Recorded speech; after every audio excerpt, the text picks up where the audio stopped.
3, 2, what? 3, 2. We are live. Welcome back to another episode of the Morning Skate before we play music. This episode is brought to you by Key Sparkling Water. That is Key Sparkling Water. Head over to their website, keysparklingwater.com. Use the promo code TMS24 to save 20% off your first order. They have fucking unreal flavors. I'm a key lime guy myself. We've been doing this thing where if a big play happens in softball, we like kind of shock on it, except for we pour a little bit out and put some vodka into it, and then we hammer it. So this is something new that we're trying, but it has been pretty good, dude. Check them out.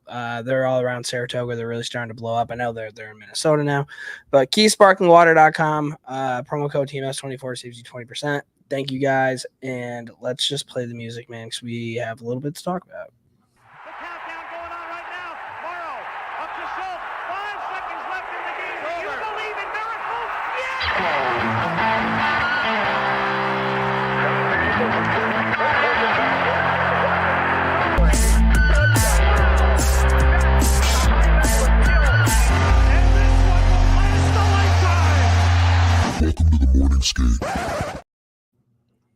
Hell yeah, welcome back to Morning Skate, episode 330. A lot of things have happened, Brownie. First off, wellness check. How you doing, buddy? I'm good, man. The days of my psyche being wrapped up with a professional sports team are gone. I don't get too high. I don't get too low. You know, I think it comes with age and having like a company I run and a daughter, and it was sad, but hey, I got a last minute call to go to game 6. It was fucking awesome. We had a great time. Shout out to my buddy Mark. I don't know if I can say the company. Well, I'll leave it alone. And his wife Jess. We had a wonderful time and great seats, 6 seats, and we just had a blast. But I'm glad that you brought up everything that you just said, because when we get into talk about the Rangers, I have like an all-time moment that I went through during the course of I will say your what do you call them? Your chug videos, I guess. Yeah. Are quite popular with the kids that I used to coach. Oh, are they? Really? Yep. They are all talking about them. Okay. And the question they want to know is, after you chug the twisted tea out of that eagle thing. Yeah. And it looked like you threw the eagle. What is it? Is it like it's a freedom funnel? Funnel. Yeah, it's essentially a bald eagle, yes. Did it break? No, it didn't break. Because it sure sounded like it broke. I think something might have broken in the sink. I haven't looked at it. Dude, I've been kind of fucking working a lot, but you're going to laugh your ass off whenever we get to that point of this podcast where we talk about that game. Because it was, I don't think I've ever been on more of a roller coaster in my entire life. So, just for like to see how the sausage is made, when you get to that part of the document, I italicized the games we already talked about, and then I wrote in big letters, "Start here." Okay, cool. So you, in theory, won't fuck it up. I should be able to handle that. I even highlighted it. I like some highlight. But all right, let's jump in, man. Yeah, dude, I can't wait to tell you about this. You're gonna think I'm fucking crazy. Mea culpas. Hi, this is Mea Culpa, and I'm here to introduce the Morning Skates Mea Culpas with Ked and Brownie. There we go. I love how you say that I'm going to think you're crazy, and then the video plays of me sliding by in all Bruins gear. I can't wait to fucking tell you this story. All right, we'll get there. All right, so we had a pretty clean podcast. We didn't really have any mea culpas. Yeah. Although I've heard from 2 different people that have no overlap in their lives, or they don't. The only common denominator they have is me, and they both. Have you ever seen the movie Office Space? You've never seen that movie? No. Oh, Ked, you're the worst. No. That one's a little bit of a deeper cut, and deep tracks. I will say though, they've both asked me if the neighbor you talk about is the neighbor from Office Space, because in the movie Office Space, he's got this neighbor Lawrence, and he's like, "You all right, man?" And he's just like totally, and it just from the way you were talking about your neighbor, they were like, "You think Ked's neighbor's like Office Space?" I'm like, I don't know. So, a part of the story that I'm going to tell later is I met a new neighbor that night. And we'll get into that. But I don't know who Lawrence from Office Space is, but Jesse's my boy. Shout out to him. I don't mean Jesse, if you're listening, I don't mean that as an insult. He's a great character. I mean, Jesse's a great guy. So it sounds like there's a lot of similarity between the two of them. So NHL in the news, Let's go, dude.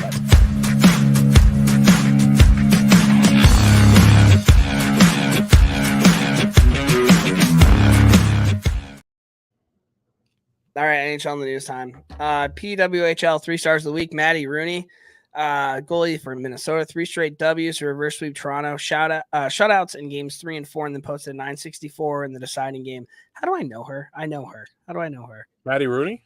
You keep going. I'll look up where she's from. I think she might have been the U.S. goalie. Maybe. Maybe. I might be way wrong, but I recognize that name. Taylor, god damn it, dude. Heisey? I mean, she's been a wagon all year, dude. 4 goals, 1 assist, 5 points in 4 games played. Powered into the final. Maddie Rooney was the starting goaltender for the U.S. women's national team when they won the gold medal in 2018. How do you like them fucking apples? That was pretty good. Shout out, Carp. Minnesota Duluth Bulldog. There you go. There you go. And then Susanna Tapani, a center for Boston, game-winning goal in overtime versus Montreal to complete the sweep and put Boston into the finals. Is this the one where like our girl Lena Mueller went in and she did something? Was she in the rebound? Video? Yeah. Tapani put part of the rebound. I will say. Oh, we'll get to the finals. Go ahead, keep going. That's our girl. PWHL finals are set as Boston faces off against Minnesota. The 3 and 4 seeds move on to face off in the first ever PWHL Walter Cup finals. Best of 5 started Sunday night at Tsongas Center in Lowell, Mass, with Boston getting a late goal to make it a 5-4 win in game 1. Toronto chose Minnesota and they got the reverse sweep. That's something that we talked about last week. Alina Mueller, dude. So Alina she played awesome. She just missed empty net goal. I'm talking behind her own goal line extended, launched one, and it skimmed the outside post in the empty net. Would have iced it. Well, she's got the balls to fucking take that shot. She's fucking sweet. I love her. Yeah. Moving on, Pete DeBoer has made the Western Conference Final in 5 of the last 6 seasons with 3 different teams. Is that good? He had a really cool moment with Zach Parise. I don't know if you saw. Yeah, that. it's Zach Parise. We're going to get here, but yeah, it was. I think Pete DeBoer is I don't think he gets as much credit as he should. Did you see the interview with Matt Duchene after the game? Mm-mm. So they interviewed him. Said he blacked out. Dude, it was like a 5-minute interview. Brownie, if you get a chance, check it out. Like, right. I'm getting a Marc-Andre Fleury vibe from him, where I like really used to not like him, and now I'm really starting to come around to him. He said one of the main reasons he signed in Dallas was because Pete DeBoer. He gave him a call and he's like, "Hey, we need you here." It says a lot. I mean, I haven't really heard anything bad about him. I just didn't like him because he always kind of reminded me of a Devils coach, and I hate the Devils. But if you look at his record, man, like he gets shit done. So, Rod Brindamore has agreed to a multi-year contract with the Carolina Hurricanes, which included a case of Kleenex upon signing. Rod the Bod staying in Carolina. That's interesting to me. I thought he was either going to go to Seattle or Toronto. More money. He was never leaving. You know what I watched today? What? Have you been watching the ESPN games where they talk about saving Sakic? Yeah, I've seen the commercials. Okay, the commercials make you think it's going to be fucking really good, right? Uh-oh. That was the biggest waste of 50 minutes of my entire life. 15 or 5-0? 50. Cool. It essentially it was kind of about Sakic, but it was really just about the Colorado owner and how he thinks he's fucking sweet, and how when the Rangers signed him, they didn't have the money, and like he invested in an Indiana Jones movie around the same time, and that's how come he didn't have that. Like he started his own media company, so they needed to find a way to come up with money to be able to sign Sakic. Huh. So like Harrison Ford is in it. It's fucking really weird. I wouldn't suggest watching it. They made it look way cooler than what it was. Speaking of Colorado, because I'm so fucking good at this. Cale Makar has now put up 80 points in 72 games played in the playoffs. He becomes the 5th defenseman in NHL history to put up 80 points in 80 or fewer games. Al McInnes 71, Brian Leach 70, Paul Coffey 67, and Bobby Orr 66. Pretty elite company there. Breaking news: Cale Makar is the best defenseman in the National Hockey League. I don't think that's breaking, but it is for me, dude, because I was an Adam Fox guy through and through, and now I'm 80 points in 72 games played in the playoffs. It's a temporary title because there's a young man from Louisiana who is going to supplant him. Huh? Mason Lowry. It's the future. You're out of your fucking mind, dude. Team USA, Mike Sullivan was tapped as head coach for the Four Nations face-offs in the 2026 U.S. Men's Olympic Hockey Team.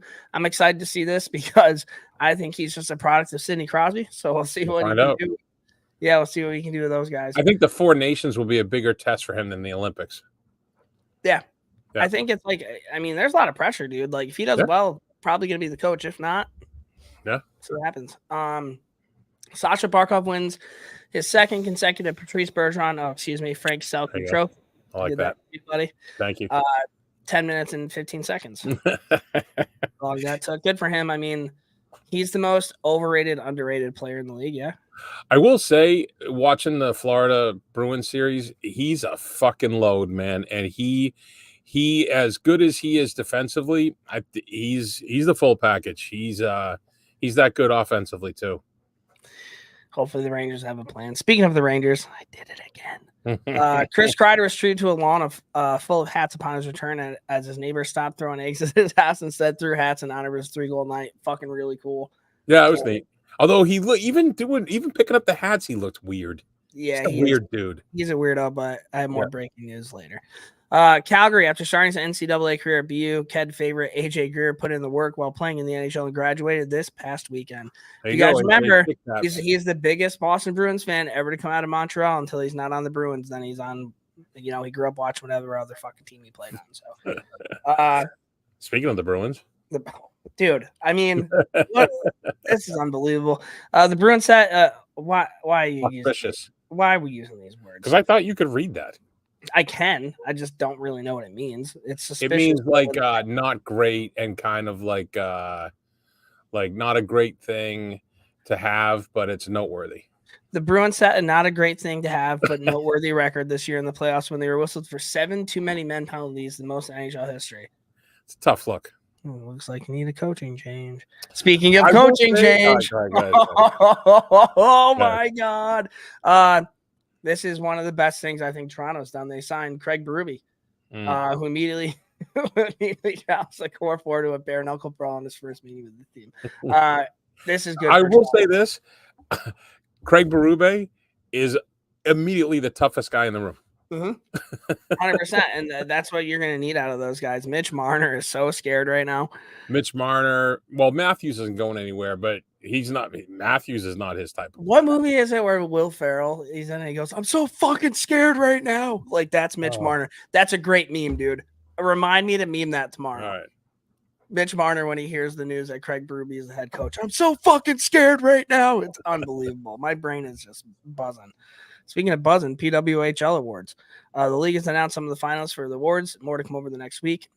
And then, obviously, after the finals conclude, the nominees we know thus far. Coach of the Year, Courtney Kessel for Boston, Corey Chevry for Montreal, and Troy Ryan for Toronto. Forward of the Year, Alex Carpenter, New York City, Marie-Philippe Poulin, Montreal, and Natalie Spooner, Toronto. And Rookie of the Year, how is this a thing?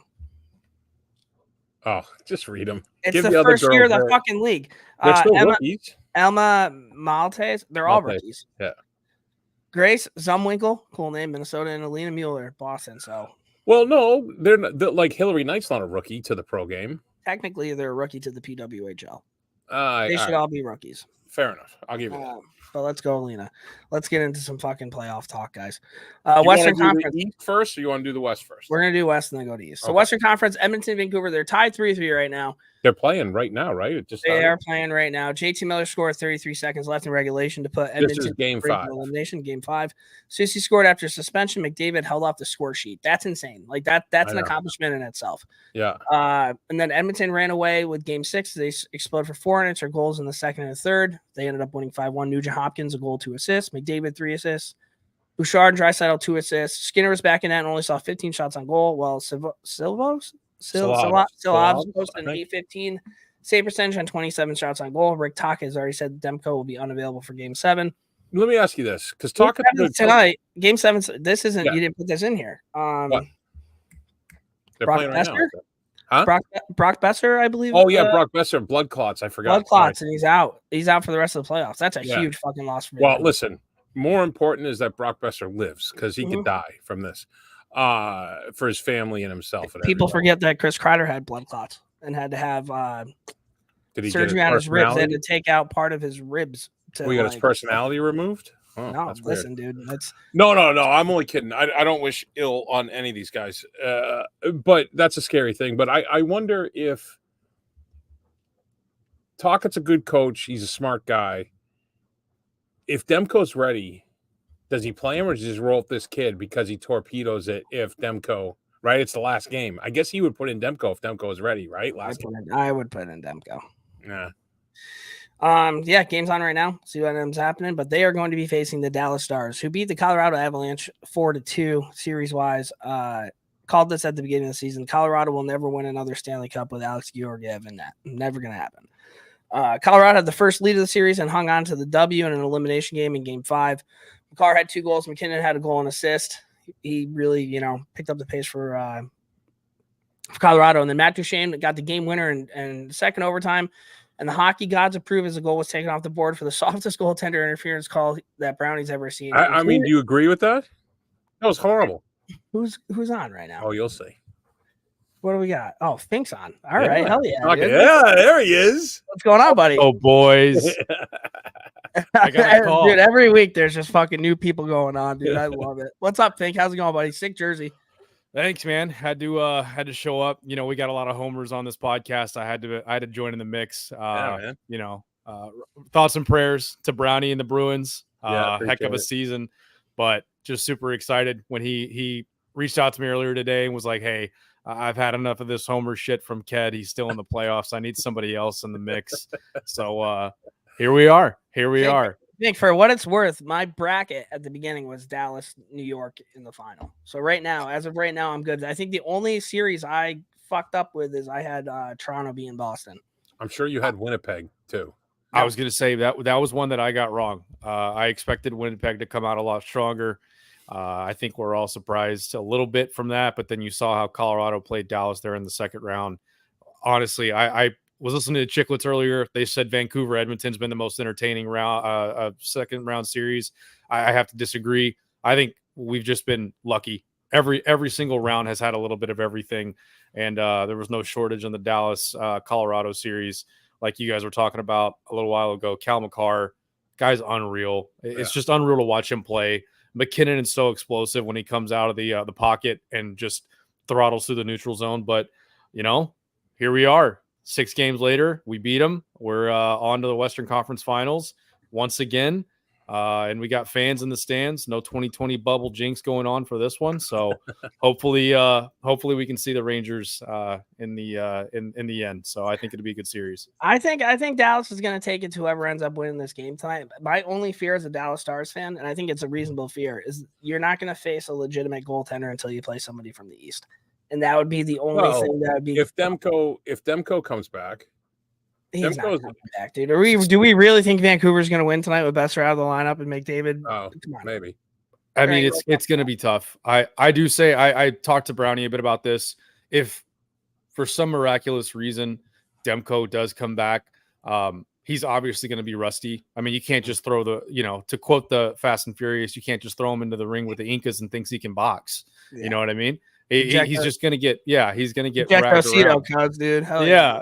But the Stars are 1-8 all time against Demko in his career.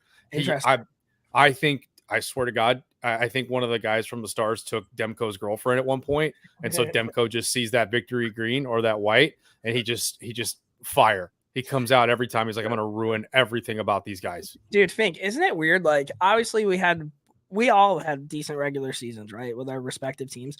But isn't it crazy when the playoffs happen? It's almost like they take on a completely different identity. Like, you knew that they were good in the regular season, but then little things happen throughout the course of the playoffs, and you're like, holy shit, I didn't know that they had this in their bag. And you find like these players that they had a pretty decent regular seasons, and then during the playoffs, it's like, holy shit, they have an entirely different level to their game that we had no idea. Like that Wyatt Johnson kid, fucking stud, dude. Absolute stud. Tyler Seguin looks like he's fucking 25 years old again, dude. Like, it's crazy that you see these things happen, and it's like, damn, we didn't get that for 82 games, but I'm so happy we're getting in this tournament. Yeah, I mean, if you're from Dallas, you know that Johnson has had something special in his bag for a while. I think you've seen that in the last couple seasons that he's been into the league. Just shout out Jim Nill, though. I mean, you've got Logan Stankoven, who we brought up from the AHL Rookie of the Year. Right. Unreal draft kid. Pick.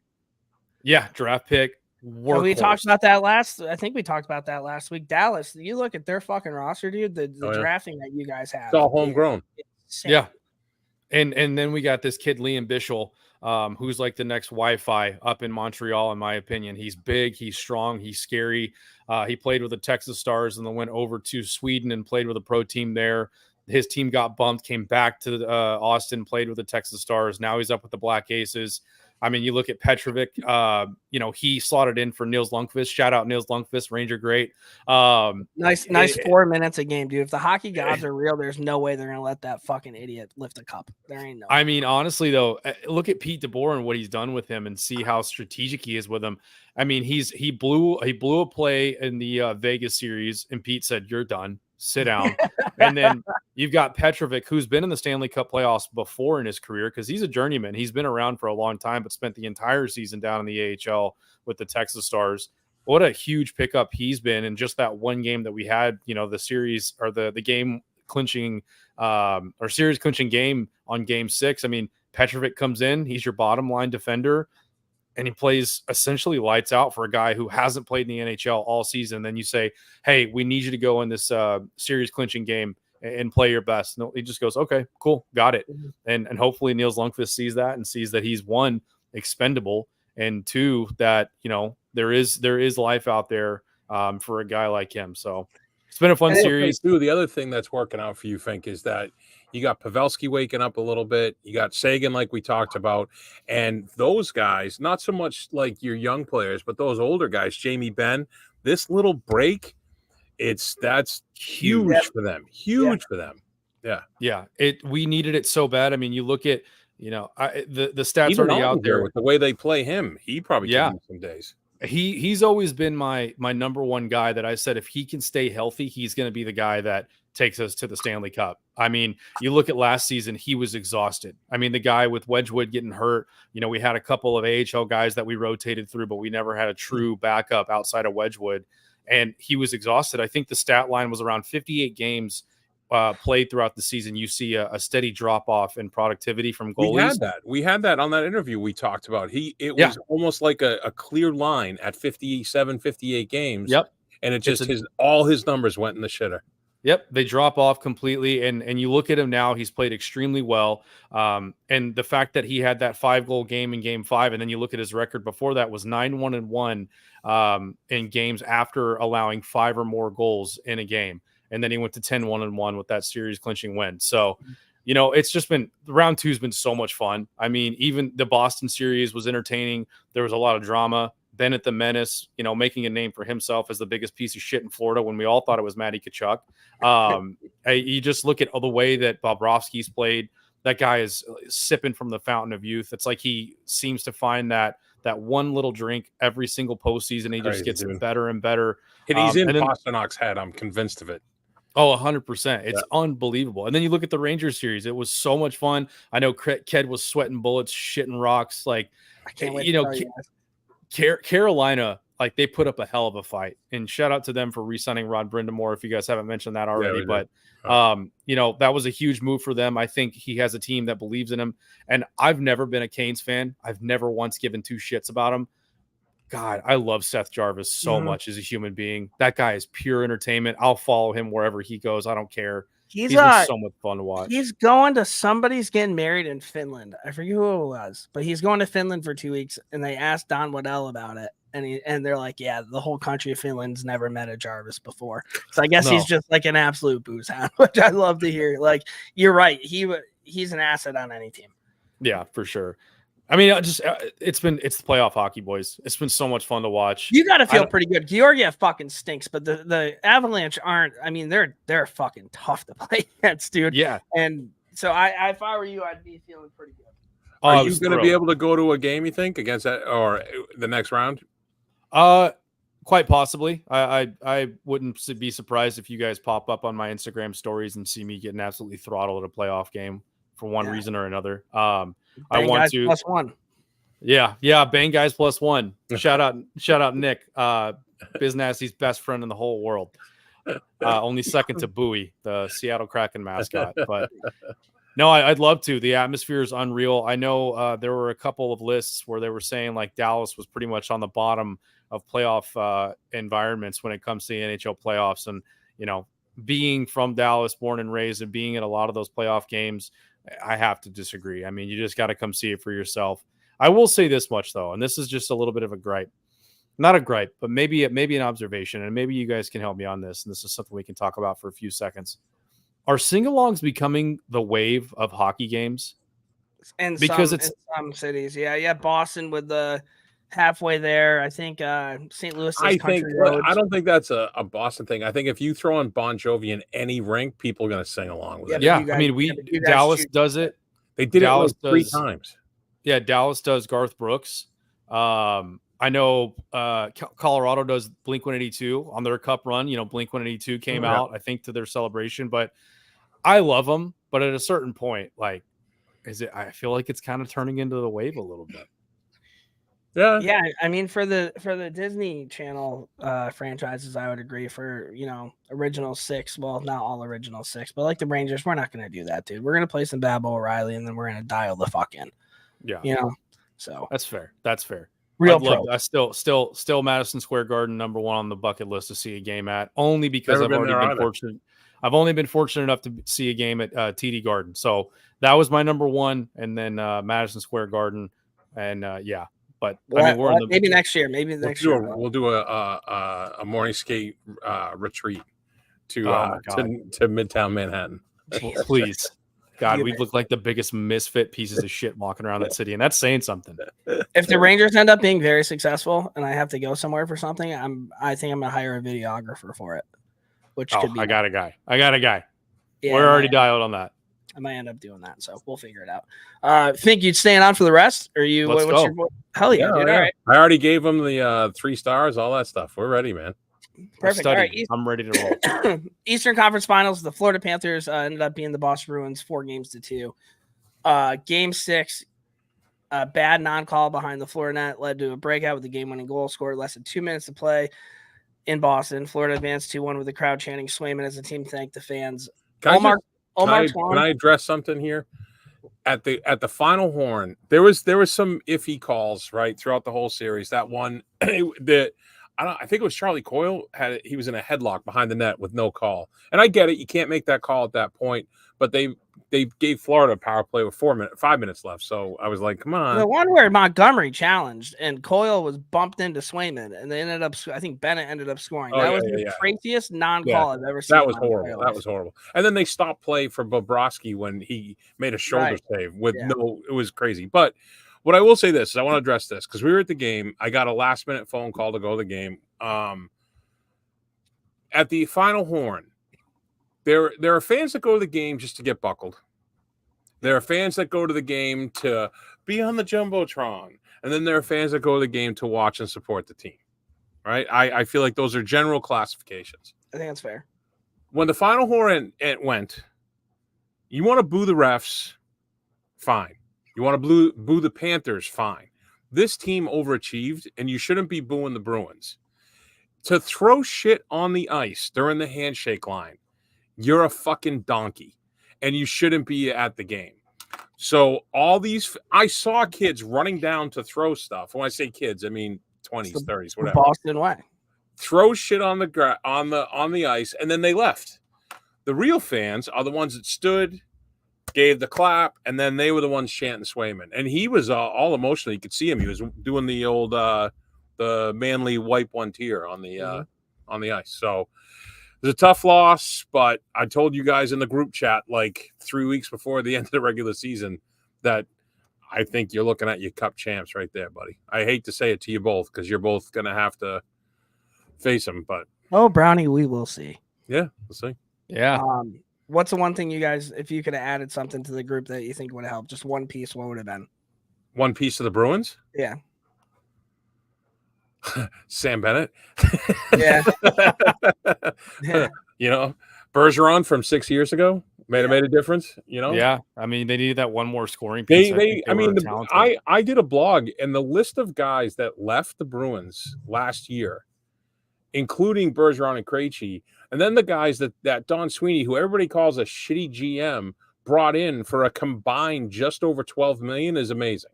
And listen, I wrote it on the blog. The Bruins have $22 million in cap space for next year, 27 if they trade Ullmark, which it looks like they will. So the Bruins, they should be shopping.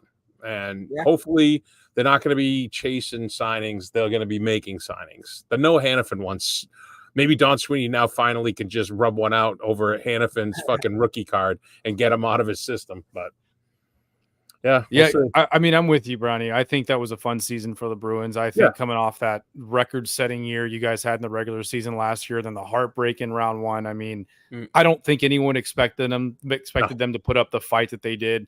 I was thoroughly entertained. I was rooting for them the whole time. Yeah. You know, I'm some nice messages throughout. They're my East Coast, they're my Eastern team. I'm not ashamed to say it. I love watching the Bruins. I fell in love with Boston when I visited TD Garden. They treated me like family. Just with funny accents, but it was amazing. Man, it's going to be interesting to see what this team looks like opening day next year. It's going to be really interesting. I mean, I'm sorry. Go ahead. No, I was going to say, and I think Jim Montgomery, I think he's a guy that, you know, having had him in Dallas and seeing what kind of coach he is, you know, I heard that there was some skepticism around him throughout the season, maybe late in the season. I think he's a hell of a guy. I think he's a hell of a coach. I think he belongs in a place like Boston. And holy shit, Charlie McAvoy, what a hockey guy to come out there with that shiner, that giant, and then just lay that hit out within the first 2 minutes after the official said, "Hey, you assholes, tone it down." He said, I'll fucking show you tone down.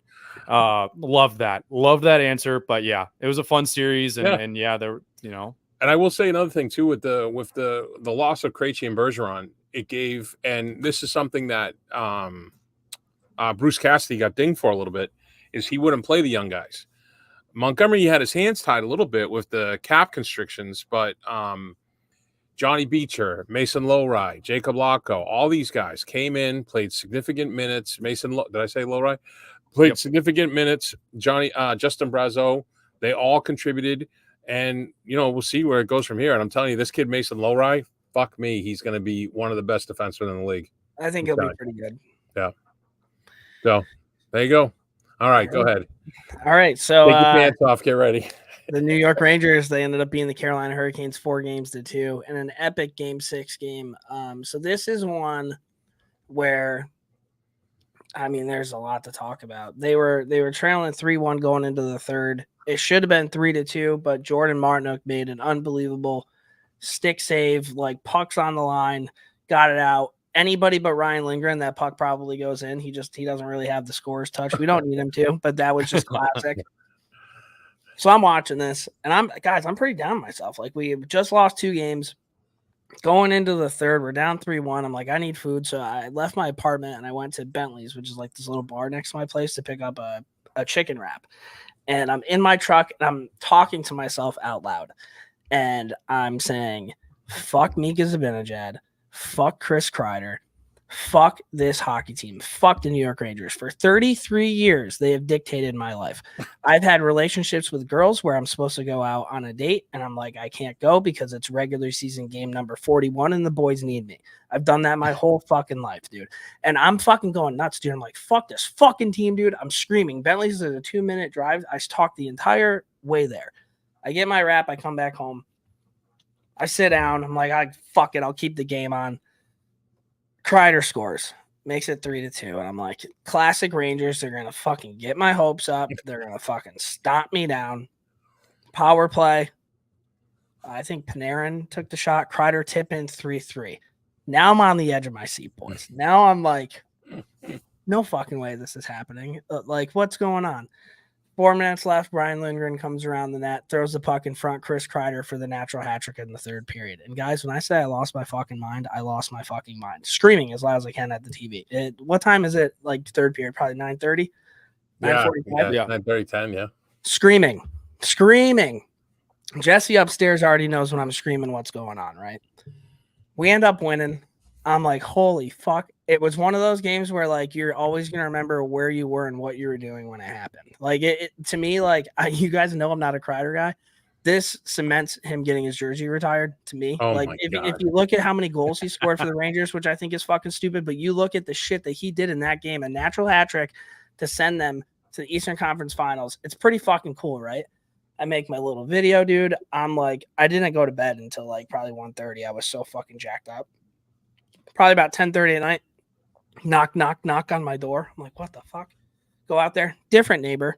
Hey, I was just wondering, is everything okay in there? I'm hearing a lot of yelling. I just want to make sure everything's okay. I'm like, oh my God, the fucking Rangers won. Do you want a beer? And they're looking at me like, no, we just want to make sure everything's okay. Okay, see you later. Shut the door. Pounded out a few more beers, dude.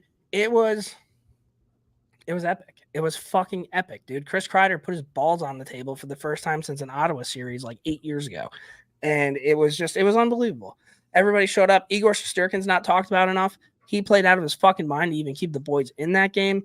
Peter Laviolette has a real good pulse on what's going on. It was incredible. I couldn't believe it. I thought for sure we were done. If Carolina wins that game and win 3 in a row, we're going back to New York. It's anybody's ball game. I did not want that. But yeah, that's kind of what happened. You guys get a chance to watch it all? Did you hear me scream from where you're at or what? Yeah. Down here in Dallas, I heard it loud and clear. It was. I walked into the rink. There was a TV in the lobby. I saw they were down 3-1, and I made a mental note that I better not call Ked till like 4:00 the next day or shoot you. I was just like, I'm just gonna leave him alone.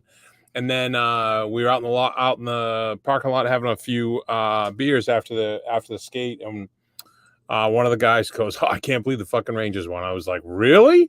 And he's like, Dude.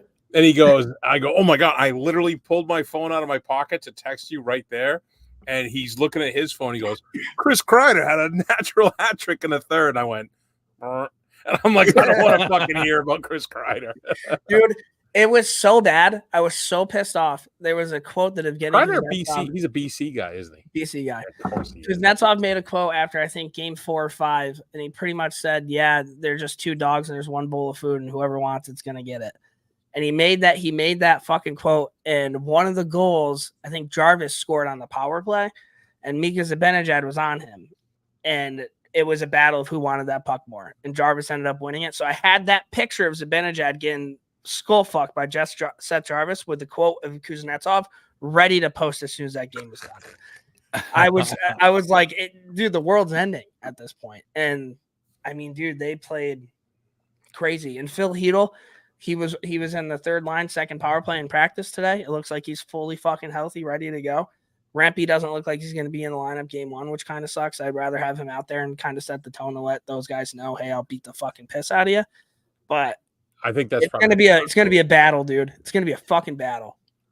Okay, let me ask you this, Ked. So when it comes to Rempe, I think I speak for most hockey fans that it's electrifying when he's out there. We know why he's out there. He just got McDermott like a 3-year, $1.5 a year contract in New Jersey because Rempe's on the Rangers. So let me ask you this: when do you pull the trigger on him? Say the Rangers, any home game, I'd have him out there because you get last change. Like to me, I don't know why you wouldn't do that, especially game 1 because Florida's going to come out. They're not soft. Wait. I'm going to give Laviolette some credit here and his staff. They had people watching every series, right? That's how the NHL teams do it. The Bruins tried to get the Panthers involved in all the post whistle scrums, all that nonsense. They would, outside of the Tkachuk Pasternak, they wouldn't do it. They wouldn't bite. And Tkachuk only did that when they were up, and he knew, right? Rempe is gonna, if he starts running around, it's gonna hurt them more because Florida's power play is fucking dirty. It is very good. You want to play them 5-on-5. And I think Laviolette's aware of that. And I think it's a wait and see how it goes. Everyone's rested.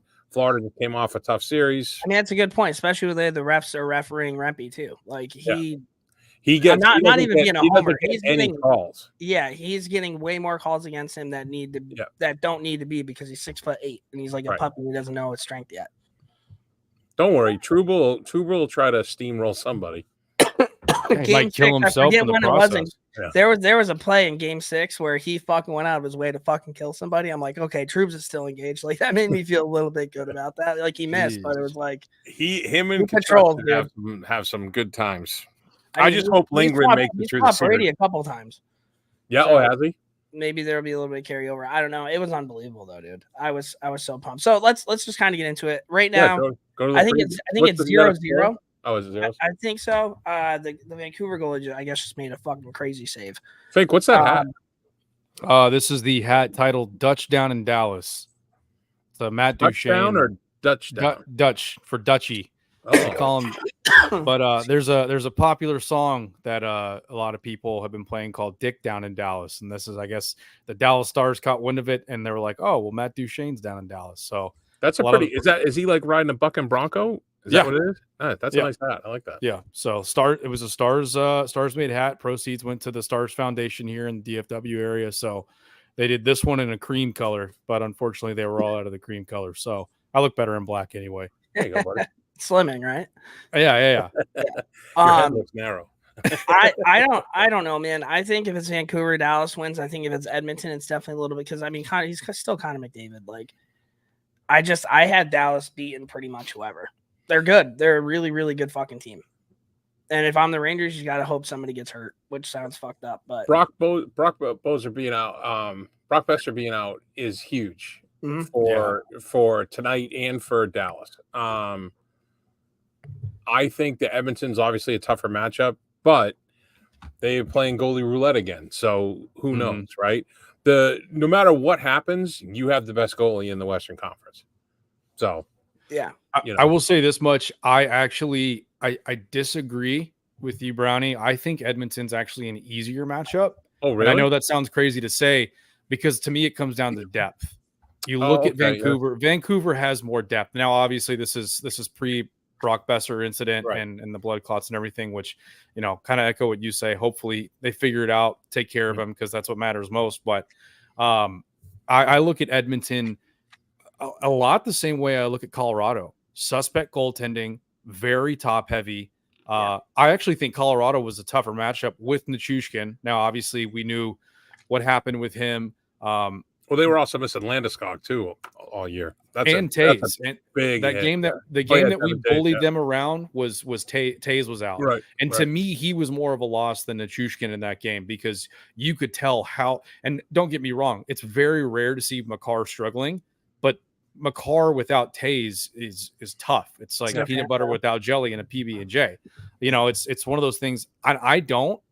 Now I'm not as well studied on the Edmonton Oilers. I was actually looking more at the Vancouver Canucks, but to me, Edmonton is more top heavy. They're much more of the Colorado type to where if you can shut down their first line, I mean, you just keep striking. If Pavelski can stay somewhat warm, if Rupe, who we didn't have in those last two games, he comes back, then you look at Wyatt Johnston, Jason Robertson, Tyler Seguin, Jamie Benn squeezes one in every now and then. What about Hintz? Is he back? We don't know yet. So DeBoer said that if there was a game 7 yesterday, Sunday, that he would have not played. Would have not played.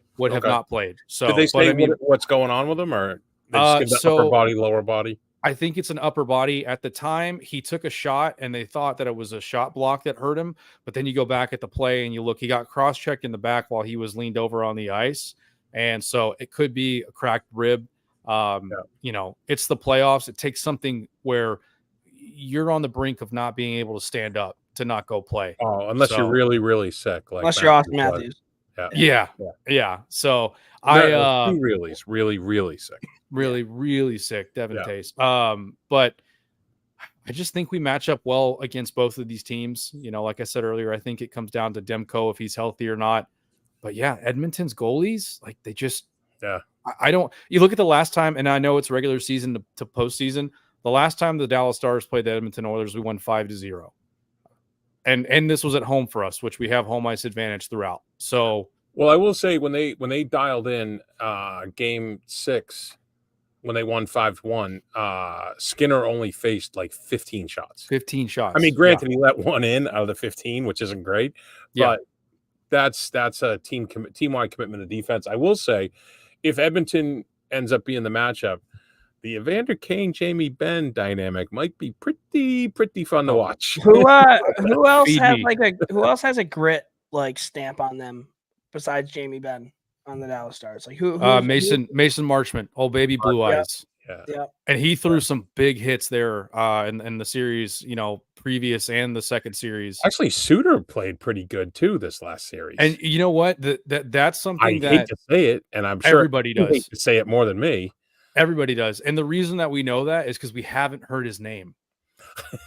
We're not hearing. Oh, there's Suter falling back. There's Suter curling away from the puck. Yeah, he even had a goal. I Oh, did mean, yeah, he's got a goal to his name. So, I mean, everyone's just playing so well. You'll hear a lot of the interviews. Everyone's just completely bought into what Pete DeBoer's selling. And I think that shows. You look at, Pete DeBoer's track record over the last 6 seasons. Right. He took the Sharks, the Golden Knights, and now the Stars to the Western Conference Finals. So, and in hindsight, the Sharks was the biggest accomplishment. What by far. Fire. Jesus by far. Christ. I do want to say, though, before we continue, you're welcome to America and Canada and hockey fans worldwide for bumping the Vegas Golden Knights so we didn't have to hear about their dog shit history, quote unquote. And I mean, for a fan base that's been around for 7 years, I mean, they've missed the playoffs once. They've won the cup. Talk about not knowing what suffering is. So yeah, I think we were America's team, being where the Cowboys are at. I'm not a Cowboys fan, not a big football guy, but being from where the apparent America's team is, no. The Dallas Stars in that round 1, that was America's team. That was Canada's team. Do we all have Dallas moving on? Yeah, I'd say so.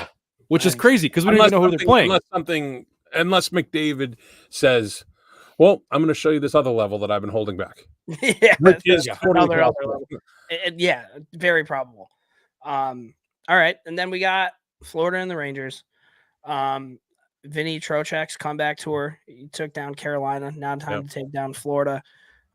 This is going to be a really, really, really good series, I think. There's a lot of storylines. You have the 5 or 6. You have the Russian goalies, right? You have Shesterkin, Bobrovsky. Panarin and Bobrovsky are best friends. Yep. The Tkachuk Trouba. I mean, I think both teams have probably the same amount of grit, I would say. Bennett's, I mean, he's kind of a game changer in terms of that. But the Rangers, I mean, they're not soft, dude. They have Cooley, they have Barclay Goodrow, Alexi Lafreniere's throwing bodies. Kreider's even more physically engaged. Trouba can change the series with one fucking hit. Ryan Lindgren. But again, Florida's really good. But the New York Rangers in 6 games. I've somehow found myself painted into the Florida Panthers spokesman here, but I will say, no, it's fine. I like this team. I mean, it's tough. They just beat the Bruins, but if you could pick players from around the league to have on your team, Matthew Tkachuk and Sam Bennett would be on my short list. Yeah, and I mean, Brandon Montour would make that list also. I think that. All right, I'm not saying this to enrage you or to set you off on a tangent. The way that Florida plays, I don't know if the entirety of the New York Rangers roster is going to be able to mentally handle it. I think they can. I think they absolutely can. All right, I don't think the Florida Panthers are going to be able to mentally handle what the Rangers have. This is what I'm talking about. Let me just say my point. This is what I'm not trying to make you mad or wind you up. Spider monkeys, dude. But you have Zibanejad. You have Kreider. Yes, he scored 3 hat tricks, but they also disappear for huge stretches. They do. Panarin can disappear for huge stretches. They are going to run. They are going to run Adam Fox. They are going to run Trouba. They're going to run Lindgren. And they come in waves. Then when you come into the offensive zone, this is what fucked the Bruins up so much. Florida is one of the only teams in the NHL that plays man-to-man defense. And no one is used to that. And they also throw like 70 checks a game. And I know the Rangers do also. So this is going to be a very physical series. So you know what the Rangers have that the Bruins didn't have? And it would have been a game changer if the Bruins did have it, is the Rangers have speed. The Bruins that's true. Have fucking speed. The Lightning have some speed, but I mean, they're getting older, right? Like they definitely have some wear on their tires. The Rangers have speed. They have enough grit. And they have a goalie that can say, fuck you, it's my show. Until he gets run. It's going to be – listen, I think this is going 7 no matter how you slice it, and I think it's going to be a knockdown drag-out. I think it's going to be awesome to watch because I don't have any skin in the game, so I can watch this stress-free texting you nonstop. I'm with Brownie. I think it's going to go 7. I think it's going to be very similar to the Vancouver Edmonton series where it's back and forth, 1-1, 1-1, 1-1. It's going to come down to game 7.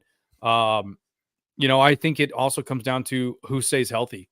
If That's New a huge York thing. if New York can stay healthy and put up with the physicality of the Florida Panthers, I think New York squeezes it out in Game 7. It's going to be like one of those 1-goal games, 2-1, 3-2 kind of things.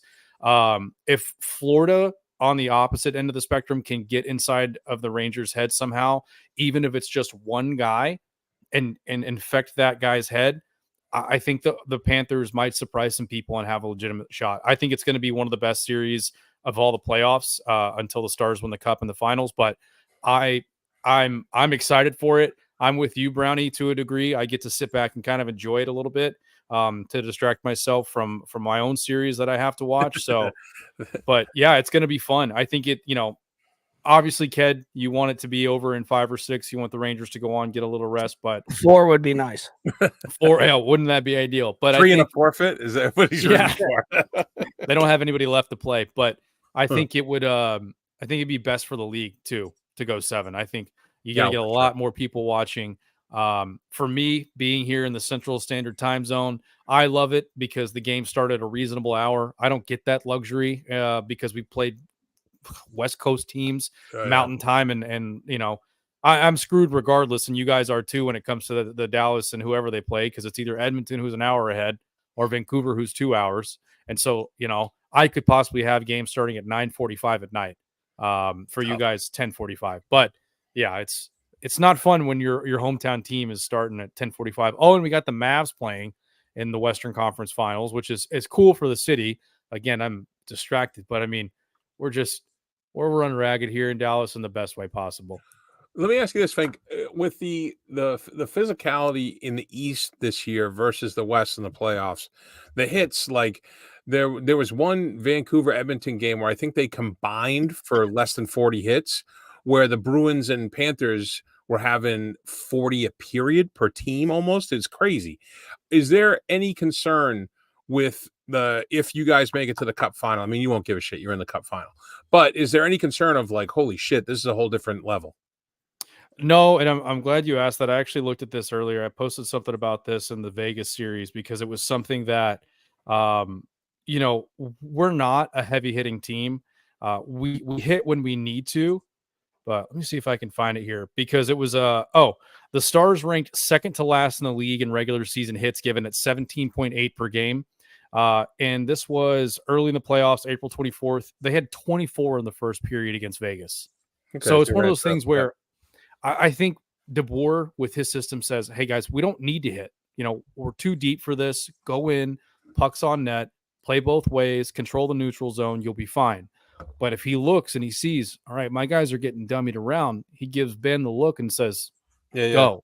I forgot. And everybody else, caveman on the squad still. Yeah, and then you have everybody else who buys into it. I mean, look at Logan Stankoven's another example. He's only 5'8", and the guy built like a tree. Like who's the game I was watching?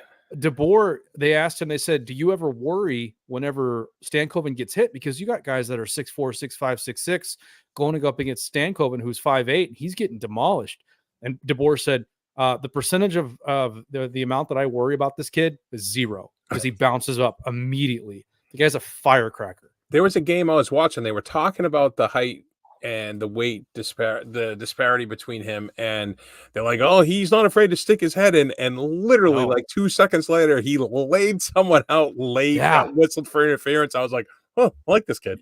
Yeah, he's a great kid. I mean, honestly, he reminds me just because of his build. I think his skill set's a little different, but like a Martin St. Louis, the kid's got just tree trunks. He's walking around on absolute oaks. So no, I think we can match up with the physicality if it comes to that. My one concern, obviously, if you look at the Western Conference Finals from last year when we got beat by Vegas, we all remember the infamous game where Jamie Benn tried to put Mark Stone's head through to China, which not totally mad at him for that. Mark Stone looks like a piece of shit homeless person, but that's my one thing is I wonder what was going through Jamie's head in that game. And I'm hoping that we don't see that again. I'm hoping we see like Jamie Benn. You've seen him on interviews. Nothing was going through his head. That's how it's usually. That's true. There's no chance that guy has an internal dialogue. Yeah, no. There's like one big brain cell rolling around in there. Yeah, and it says hockey. But yeah, I think we can match up against either team, Florida or New York. I don't want to discredit whoever we're playing next. Obviously, you have to get through the Western Conference Finals to make the Stanley Cup Finals. So, hopefully we get a good matchup either way, and we can take care of it in 6. I got Dallas in 6, Florida in 7. Sorry, Ked. Ooh. He's gone rogue.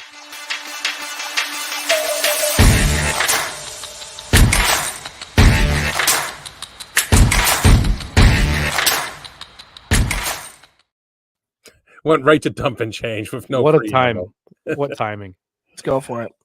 All right, so we can confirm. Speaking of gigantic pieces of shit, Diddy. I don't know if you guys saw this video of this fucking tool. He video proof of him assaulting then girlfriend Cassie Ventura in a Las Vegas hotel has been released, and it's only a matter of time before all the truth comes out. Underage boys, underage girls, trafficking, stealing royalties. When there's enough alleged smoke, there's probably alleged fire. And he blew Meek Mill's back out, dude. So he's kind of a piece of shit, dude. But I will say this, Cassie Ventura, if you're listening, Cassie. Hot. Yes, Cassie, please come close to the microphone. You can do so much better. She is. She's like married now. Oh, is she? Good for her then. Yeah. I don't know if you guys saw this. The curator from the American Museum of Natural History in New York City was busted in Turkey for trying to smuggle 1,500 scorpion and spider samples out of the country. This guy's name is Lorenzo Prendini. He was caught with 88 bottles of venom and roughly 1,500 scorpions, tarantulas, and other spiders native to Turkey. The reason why is a liter of venom of this type can be worth nearly $10 million. That guy's a fucking weirdo, dude. Has he never seen Jurassic Park? He had these all around on his body. Crazy. He's a fucking weird guy. He definitely watches weird porn, that guy. He should have put him in a shaving cream fake can. Oh, yeah. Like Newman. Yep. Speaking of movies, I don't know if you guys saw this on the Dan Patrick Show, but Happy Gilmore is making a comeback as Adam Sandler announced Happy Gilmore 2. They have a working script and that he'll be diving into it over the next few weeks to get this up and running. And then everyone makes fun of the All-Star games, but apparently NASCAR takes it pretty fucking seriously. Yeah, they do. I didn't even know this was a thing. There's an all-star race, and there was some rubbing that went the wrong way. Ricky Stenhouse Jr. allegedly bumped Kyle Busch into the wall on the first lap out of 200. Busch then retaliated, running Stenhouse into the said wall. After the race, the pair were nose to nose, and then Stenhouse threw a punch, leading to chaos in the pits. Yeah, Stenhouse's dad got fucking popped in that, dude. Yeah, bunch of old white dudes throwing hands. It was hilarious. Yeah, it was hilarious. It was really funny because it was like the camera angle was just following Busch up to Stenhouse, and it's like, well, if that's happening, something's gonna fucking pop off here. Like, it's either that or just screaming world star. It was pretty cool. I do like to see that. Kyle Busch is I think he leads career leader in NASCAR for fights after races. I will say that Stenhouse had a great chirp afterwards. They were like, no, he was really mad. He was yelling. And I guess, when you're not running that good, you get pretty mad. Dude, it was kind of weird. Like, they were like face to face kind of arguing, and it didn't look like it was going to escalate all that much. And that Stenhouse was like, fuck this, dude. And he did not wait. So it was kind of a perfect storm. So I did some digging and I listened to some of the interviews. I guess that particular track doesn't have a tunnel. It's not one of the bigger tracks. So the drivers can't leave in the middle of races. Once they're in the mid, they can't get out. They're in the octagon, dude. Yeah. They're in the ring with the Incas. The oval. What do you mean? There's a tunnel for other races? So like Texas Motor Speedway, for example, Daytona, there's a tunnel underground that goes up and under the banks of the racetrack. This was a smaller racetrack, so they didn't have that. So Stenhouse said there till it's done, and this was on lap 1, right? All this. Yeah. So he was like, I have to watch the rest of this race. I can't leave. He goes, I'm just going to sit here and watch, and I'll see him after the race because I have nothing else to do. Right. Like his entire pit crew were like, dude, he called you a fucking pussy, dude. Yeah. They must sit there and just rip beers, right? I would think. Essentially, if you really wanted to. I mean, that's what. If you look at 90% and 99% of drivers, I'd say 95 actually, because some guys don't drink. They're athletes. I'm probably gonna get roasted by the rednecks down here for that one, but they stupid, dude. They just get in their campers and just start ripping after the race because I mean, why not? They're like, yo, Kyle called you a fucking bitch, dude. No, dude, Ricky said you're a pussy, bro. He said your dad looks like a burnt cigarette. Yeah. He's like, hey, I'm the only one who can fucking say that, dude. And then the last one I got here is in Seattle. The Mariners have been sending hot dogs billowing down from the upper level with mini parachutes while Belinda Carlisle's Heaven is a Place on Earth plays over the stadium's sound system. They are calling the promotion Hot Dogs from Heaven and are planning to do it another 15 to 20 times this season. So you just get free hot dogs? No, it's pretty funny. Huh? You just get free hot dogs? You're sitting there in the lower bowl, and all the staff is up top, and the interns, and they're all chucking hot dogs and little parachutes. That's awesome, dude. Will come drifting down. I would love a deli dog at a game, dude. Guys, I think there's been a lot of adversity here in the U.S. over the last probably 8 to 12 years. People at each other's throats for differences, and you want to know how to solve it? Hot dogs from heaven. Hot dogs from heaven. Belinda Carlisle.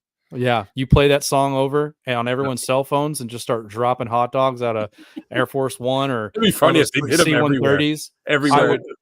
Like, can you imagine Kyle Busch and the other guy are squaring off, and all of a sudden a couple of hot dogs come drifting down? And they just give each other a hug. The head of PETA's just screaming at themselves in the mirror. Oh, yeah, probably. Yeah. Yeah, I mean, we don't have anything for Rangers Bruins. Do you have anything Northeastern? Probably not. I don't think. Oh, I'm working on some stuff with Northeastern, buddy. Stuff is in the works. All right. Well, so leave it for that. Let's get into beer league hockey then. Oh, yeah.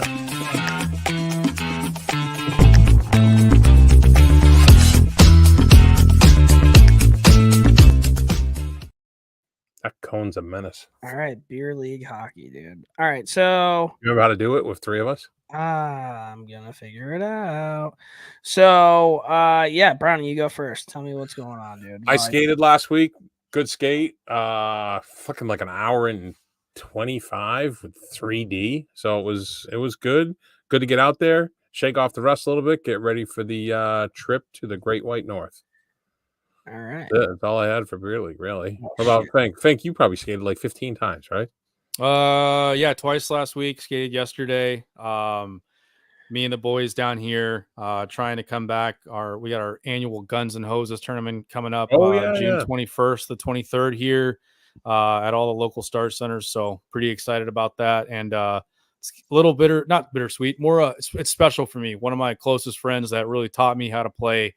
Took a lot of time out of his day. He and I are gonna be playing on the team for the first time together. So that's nice. Really, really excited about that. But yeah, I mean, I'm skating 2 or 3 times a week, getting in as much work as I can. Love it. All right. Ed, do you want to talk about softball, or are you just gonna go right to the jersey? Let's see what happened this week. We got rained out, which was kind of fucking shitty.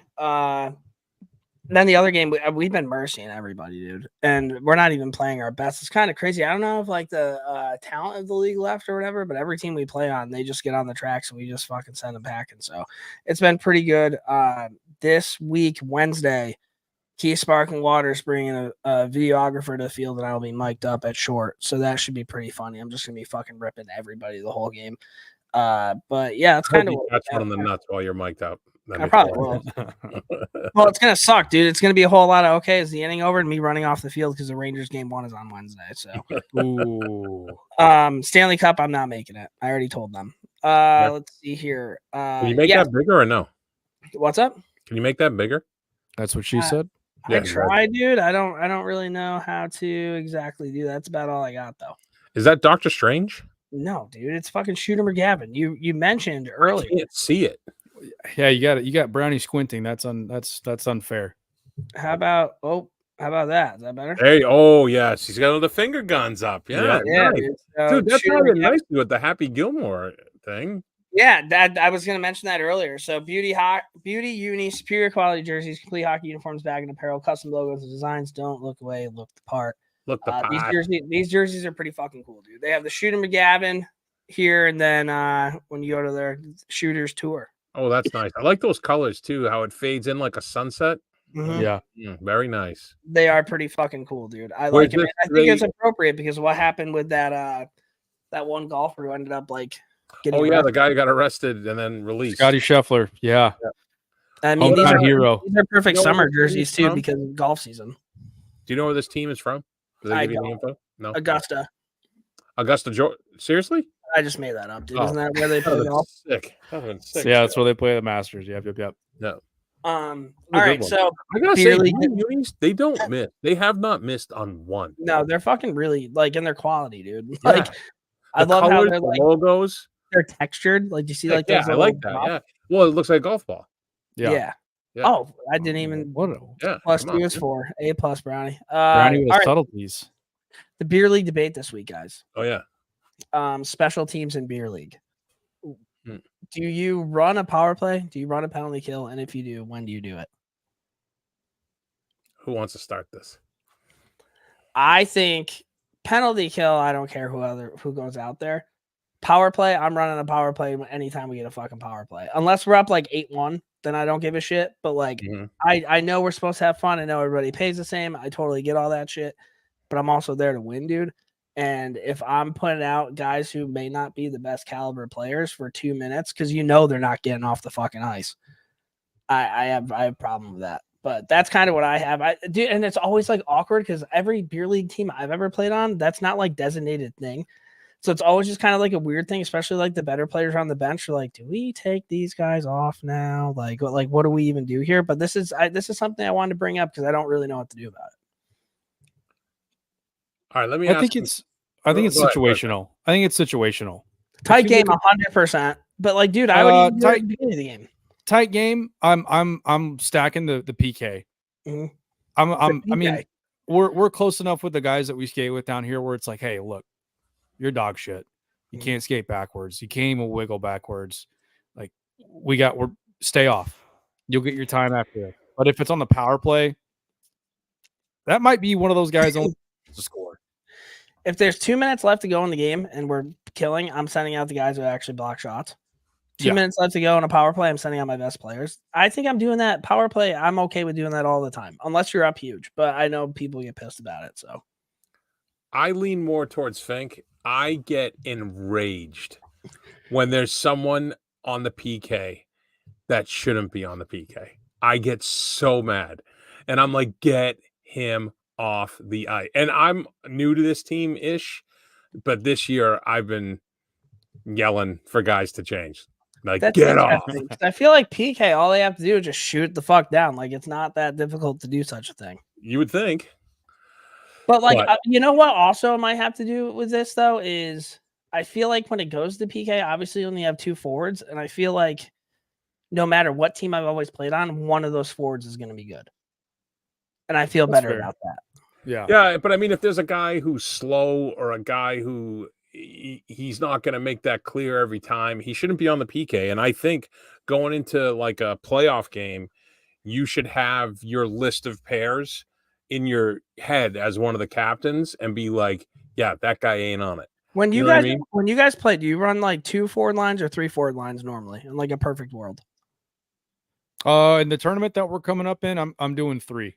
Tournaments, I can understand that, but just like regular beer league, depends how many guys show up. I feel like we normally have 2 lines. When you have 2 lines, like your better players are going to be playing center. So when you're PKing, your center is going to be out there anyway. That's fair. But I think it depends on how many guys show up is always the question. And then I would rather set up a PK than a power play. How about you're down 1 goal, a minute left to go? You pull the goalie. Do you put your best guys on the ice? Yeah, stacked. Yeah. There's a reason we pull pull the goalie. It's to tie it up. There's some times where they don't do that, and I'm sitting on the bench, and I'm like, what the fuck are we doing here, boys? Yeah. What are we doing? I actually stood up this year at one point. We pulled the goalie, and for the sake of this conversation, I'm just going to say Fink. I was like, Fink! Bench to the guy, and he's just like looks, is that Brownie yelling? I feel like a lot of times, do you guys call timeouts ever? Yeah, sometimes. No, I feel like when you call a timeout, that's kind of when you kind of get your best players out there, but sometimes you don't call timeouts, and then you're like, what the fuck are we even doing here, guys? Yeah, you can't. You can't cash those timeouts in by leaving with them in your pockets. You might as well fucking use it. Yeah, but also if you're wearing, I love pissing off the ref at that point too, calling a timeout on a Tuesday night at 10 o'clock. He's like, dude, I'll fucking wait until he's right about to drop the puck too. Yeah. But at the end of the day, if you're wearing these beauty uni jerseys, dude, you're probably gonna end up winning. Shooter McGavin. Those are sick. Thank you for Beauty Unis. We appreciate you guys. Check Yep, them out. absolutely. Fucking unreal jerseys. One more segment, guys. 3 stars. Let me figure this out. Gotta go here. God, a producer would be nice. Gotta go here.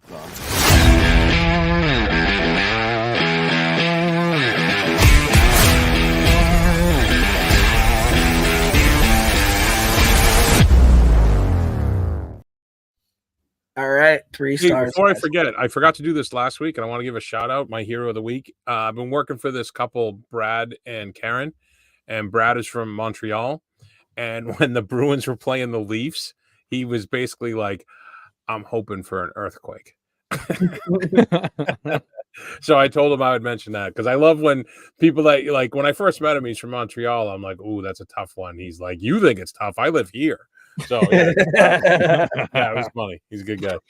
So 3 stars. We're gonna kind of go over our dream call. How do you get rid of this thing now? Oh shit, I can do that. God damn it, dude. My bad, bro.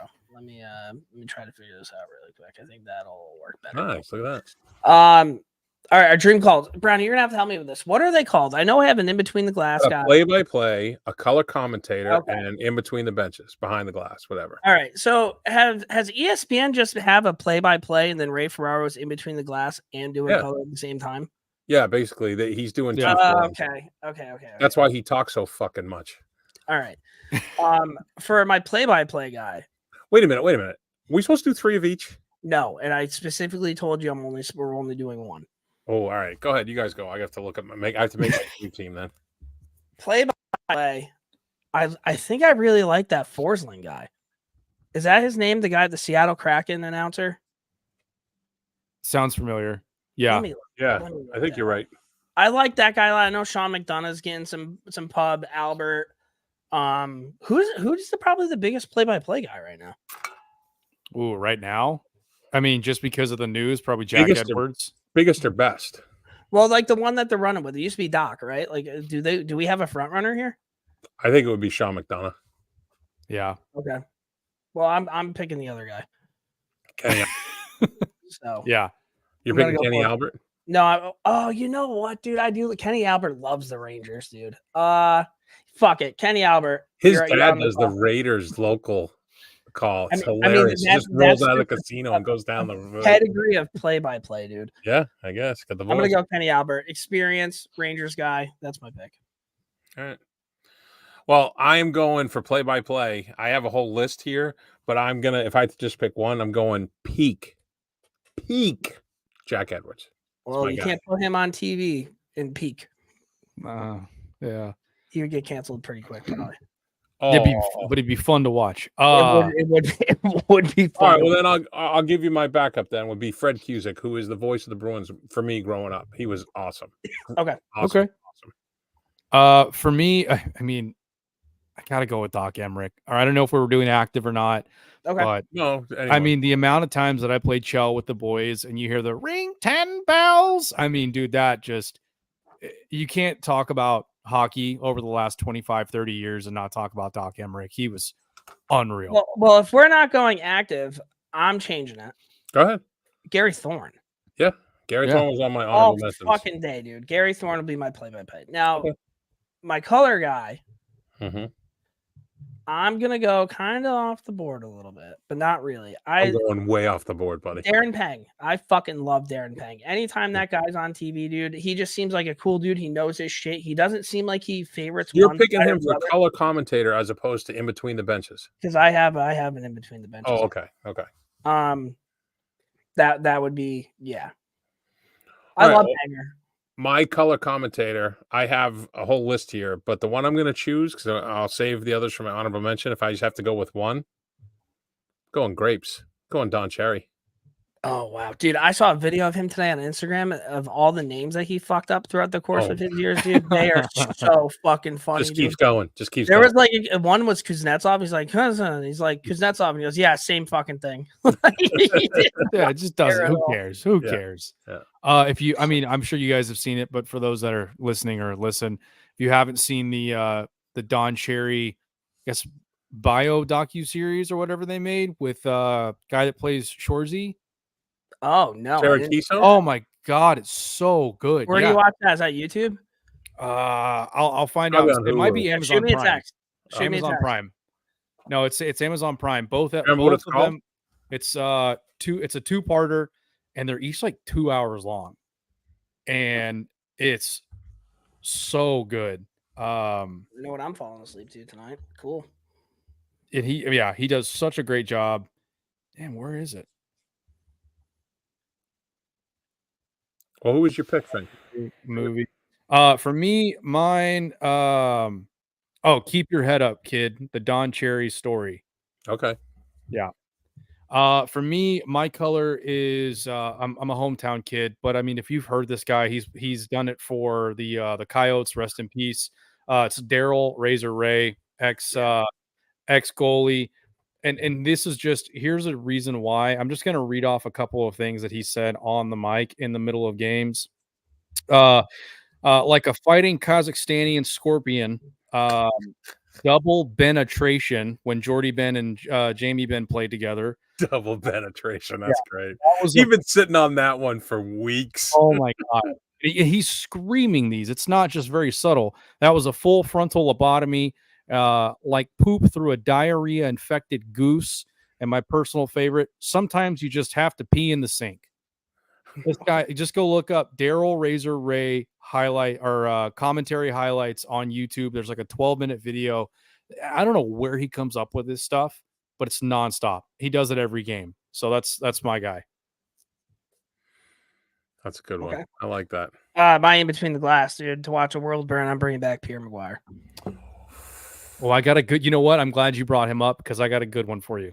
He's great, dude. I miss him. Like, I don't know why. I used to hate him, and it's like, dude, you don't know what you have till it's gone. Like, it was really nice that the entire hockey community could just be like, fuck this guy, you know? I miss that. We got PK Subban. How easy. So I had Pierre as my number one, so I will go to my next on the list. I really like Brian Boucher. I think I know you always good. mention that. Yeah. I really think he's good. I think he's got good insight. And what I like about him is he knows when to let the moment breathe and not talk all over it. And he also, with a goalie's perspective, I think he has a different perspective and he played not too far off. So have you seen? So Sam Rosen's been doing the radio for the Rangers, and they have Dave Maloney doing it with him. Have you seen the calls that's been going on with those guys? Oh, dude, I'll send them to you. Dave Maloney screeches like a little girl, like score! Oh, so, like he that. doesn't give Sam Rosen his moment at all. Yeah. Michael K like roasted him the other day, and everybody on Rangers Twitter was like, "Fuck you, Michael K." They were just going after him. I'm glad you guys brought up Pierre because this is a fitting choice for me. Just because, you know, this person did play the game as well. Didn't do it for as long because they still play the game. Kendall Coyne Schofield.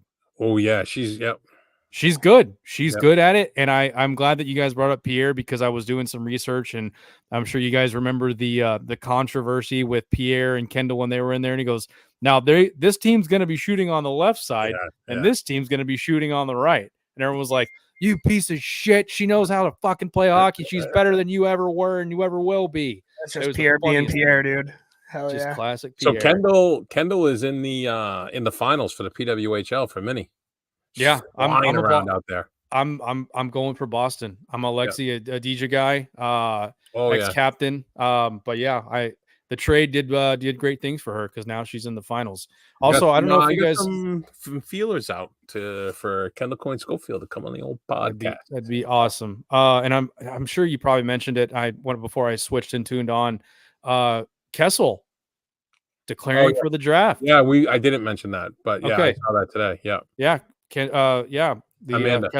One Kessel's still playing hockey. So my honorable mention for this is I would just like to have Eddie Olczyk do all three.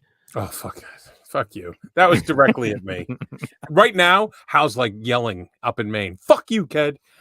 or just a broadcast. I don't think either of them. Well, no, Milbury did, but just have Milbury and Roenick on at the same time and have them do a game together would be pretty funny. So, all right. So now we're talking honorable mentions. I had Milbury as one of my honorable mentions between the benches. I also Scotty Hartnell does some between the benches stuff for the Flyers. I haven't heard it, but I gotta think it would be hilarious. Dude, I bet Biz would be really good in between. Biz is the next one I was gonna say for between the benches. I think Biz would be he'd good. be pretty good there. And then See, I'm glad you brought that up because mine was actually Ryan Whitney. Because if you watch the NYPD or the police fire, he was the guy in between the glass. I just think hockey needs commentary like that, where it's uncensored. Guys are just having fun. I just don't like Ked makes fun of constantly of Anson Carter, and I feel like he's awful. A lot of these guys in between the benches, benches, Ace here. Ace here. But there's a lot of these guys between the benches. It's the same thing. They want to talk about. Oh, back when I played, like Eddie. Oh, shut the fuck up, man. I don't care about you playing. You know, Kevin Weeks would be good in between the benches too. Kevin Weeks would be really good. He was on my list. I like out of the current guys, I like Ryan Callahan doing color. I think he does a good job, and I think Mike Rupp does too. I like Rupp too. Yep. Pat and then I like Goucher, Dave Goucher for Vegas. He's a good play-by-play guy too. He used to be the radio guy here. And Brickley knows what he's talking about. I like Brick. Brick's cool. You guys are too young to remember, but Derek Sanderson, who used to play for the Bruins, the Wild Man, he used to do color for the Bruins with Fred Cusick when I was younger, and he would have like the keys to the game, and you could tell he didn't prepare. He'd be like, Derek's keys to the games. They made a whole segment, and he'd be like, score more, hit, and keep the puck out of your net. It was like, thanks, man. Simple. John Davis was fucking great. I was going to say he was doing color before the games were shown in color. Yeah, right. Yeah. All right, guys. Well, that's what we have for the pod. Brownie, last words. Well, since Fink's here, we have to talk about the number 11 overall pick in the 1995 draft of the Dallas Stars, Jerome McGinley. Somewhere out there, Jerome in a parallel universe, Jerome McGinley would have been drafted 9th by the Bruins. Instead, they let him sit there and they picked Kyle McLaren, who was in and out of here in about 5 years. But Jerome McGinley, destined to be a Bruin, destined to be on the podcast. Love to hear it. I'm excited. I'm heading to Vegas for the ECHL league meetings here at the end of June. Nice. And it just so happens that I'll be there for the NHL draft. So I'm getting tickets and hopefully Sphere? Yep, going to the Sphere for the NHL draft, round 1, night 1. Hopefully see Tidge Ginla get picked in person. Yeah. That's cool. Yeah. Flyers. He'd be a great flyer. God. That's where I saw him forecasted, yeah. New York Rangers. Oh, Jesus. All right, guys. Thanks for tuning in. A lot of hockey things. Thank you for popping on, Brownie. Yeah, thanks for having me. Yeah, buddy. Great job. And we will talk to you guys pretty soon. So thank you guys for tuning in. Later. Go Cats. Fuck off, dude.